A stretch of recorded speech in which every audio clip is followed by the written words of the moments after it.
Hey, what's going on? It's your boy BT, and I came here to talk some boxing with the thousands of True School Sports subscribers. Now, wanted to talk about this because a lot was made about this little scuffle that happened before the Deontay Wilder Luis Ortiz fight. It was between two very notable names of middleweight.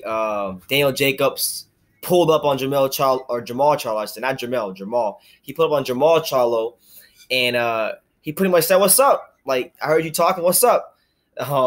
And they had a whole big thing has been made about that, and I've been seeing videos all across the YTBC about that. And honestly, before I even get into anything, I gotta establish this with boxing fans and boxing media first. When it comes to both Charlos, and let me say this too about myself, I've been wrong about the Charlos a lot. You know, they proved me wrong. You know, I've kind of taken a liking to the Charlos. Both those dudes can fight. Both those dudes have a good future in boxing. Both those dudes are going to be in line for some big money fights, and I think the kind of competitiveness, the trash talking, the bravado that they bring to boxing. First of all, I think that's actually who they really are. So that's what I think is good about them, and two, I think is good for the sport. Now, secondly, when it comes to Jermall Charlo in particular, because he's got a lot of gloss over him right now, and when I say gloss, I mean he's undefeated. He's moving up to middleweight. You know, he's going to be in line for some, big fights, hopefully, for himself. You know, a lot of people are already crowning him as the best middleweight in the world without having one notable fight against another middleweight. So, if you guys remember, before the Ortiz-Wilder fight, Jermall Charlo was talking about how he was going to come to Brooklyn, and Daniel Jacobs was supposedly talking some sort of trash that he got wind of, and he's going to come to Brooklyn. He's going to smack them all up, and he's going to do this, and he's going to do that to Daniel Jacobs. So then that same day, Daniel Jacobs had a tweet on Twitter. He was basically saying, like, hey, this is what he said verbatim. I got it right here in front of me. Daniel Jacobs said the following. Said, I quote, "Don't worry, baby cub. Jermall Charlo, your time is coming. Unlike your last opponent, both my legs still work, and I'm ready for the child's play you say only lions ready for." So that's what it was. So then that happened, and then apparently when he actually saw Jermall Charlo, he pulled up on Jermall Charlo. He pulled up on him, and he said, "What's up?" And they had the little scuffle. Jermall was very loud, and then now it's led to a lot of speculation amongst boxing fans since that scuffle, as to one, who would win if they fought, obviously, and two, because some people, I just watched a video from the boxing clinic, good channel. Go subscribe to my man, the boxing clinic. He's putting out that heat. He was talking about how he thinks that Daniel Jacobs ducked Jermall Charlo because Jermall Charlo was supposed to fight Hugo Centeno in his next fight on the undercard of this Ortiz fight. Centeno was rated number 4 by the WBC, I believe. I got it in front of me. And he's rated number 4. Charlo was rated number 1, and then Jacobs was rated number 3. So his theory was that if they had to fight Centeno, who was rated number 4, then that means the WBC at some point definitely went to Jacobs as a number 3 contender, and they probably passed on the fight, which from his perspective is him ducking Jermall Charlo. And you're damn right. You know what? Maybe he did duck Jermall Charlo, and he's fighting that one random guy. I can't remember his name, but a decent little fighter, from that one European guy he's fighting in April. But Daniel Jacobs, and I'm not on any side here, Daniel Jacobs has, from his perspective at least, has bigger fish to fry. He's trying to get a Golovkin rematch. He's trying to get a Canelo rematch. He just signed an Eddie Hearn. Like, it's a fight that could be made, between him and Charlo. But I would love to see it. I would definitely love to see this fight. And I'll tell you why I want to see this fight. We'll start from the Charlo side of things. Honestly, there's a lot of gloss over Charlo right now. People are already crowning this guy before he's really beaten a credible middleweight, before he's fought a credible middleweight. Is he a fantastic fighter? To me, he proved that in the Julian Williams fight. I thought that fight was pretty much on the level.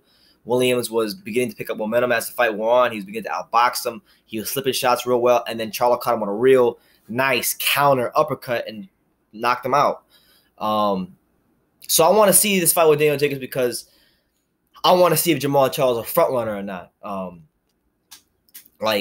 It's easy to look good against guys who aren't on your level or overmatched. But when you get in there with a good, tested, former world champion, experienced fighter, it's a whole different ballgame. And We saw that when Jermall Charlo fought Austin Trout. He wasn't knocking Austin Trout upside his head the way he was knocking out these other guys upside the head. Why? Because Austin Trout had that different kind of experience. He's been a world champion. He's been there. Maybe he caught Trout at just the right time, but he got the decision. He grinded out that victory. So I want to see this fight because Jacobs is a lot fresher than Trout, and Jacobs just went 12 rounds of Triple G. And say what you want, say what you guys want, but when it's all said and done, in the history books is written, as Mayweather would say, Triple G is going to go down as an all-time great middleweight. Whether he wins his next fight or loses his next fight, he's going down as an all-time great middleweight. And Daniel Jacobs was able to go 12 rounds of this guy through the midst of that, and a lot of people even thought he won that fight. Shit, I thought he won that fight when I watched it live. I remember when I was live right here, I said, man, I think Daniel Jacobs won. He gave a great account of himself. And he did give a good account of himself in that fight. So I think for him to fight Charlo, that's, to me, and I'll be honest with you, that might be the fight at middleweight. You know, Canelo, Triple G too, that's going to be cool. I'm going to enjoy that. You know, it's going to be a big deal. But to be honest, I thought Triple G won the first fight, so I'm not really as pumped for the second fight. But Jermall Charlo, Daniel Jacobs, that to me would clear up a lot of things in the 160-pound division. We would know where each one of those guys stacks up. We would know if Jermall Charlo is a front runner or not. We would know if Daniel Jacobs is still the best guy outside of Triple G and Canelo. So those would be the reasons I'd want to see that fight. Jermall Charlo has shown the ability in his career thus far that he has that mentality where he's trying to go through you every fight, and I think that makes him a fun fighter, right? Daniel Jacobs has a little bit of that as well, but there's a lot more finesse in his game than with Jermall Charlo. You know, Daniel Jacobs was an outstanding amateur, one of the best amateur boxers to ever come out of New York City. And, you know, even though he's won 12 rounds Triple G, he's been a world champion, there's still a lot of things to be desired in his career because he hasn't necessarily lived up to the amateur career he had.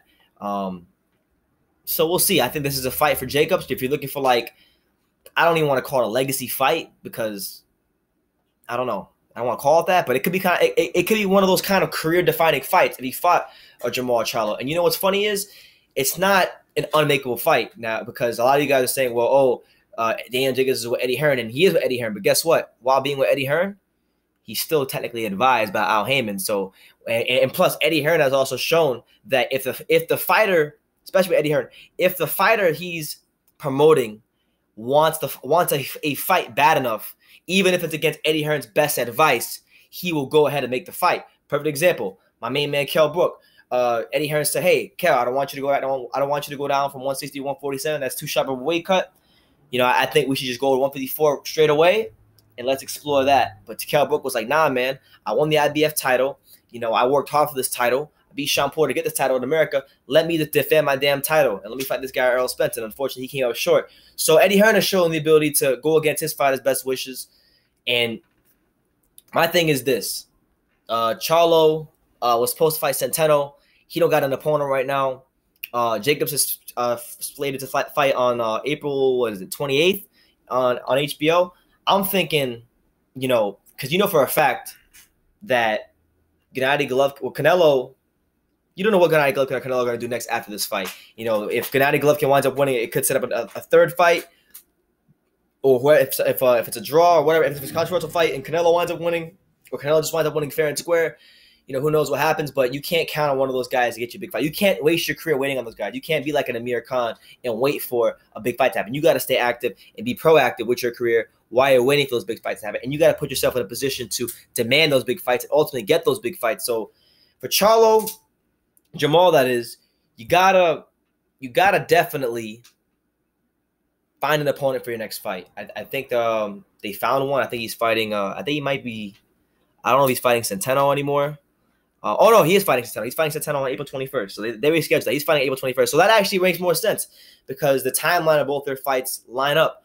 Jacobs is fighting on the 28th of April. Charlo is fighting on the 21st. So literally it's there. The timelines will match up. You know, they can make that fight happen. They're both highly rated in the WBC. Should they continue to win, they'll both be still highly rated by the WBC. And it actually could be a fight where Jacobs can move up to the 2 spot or the 3 spot.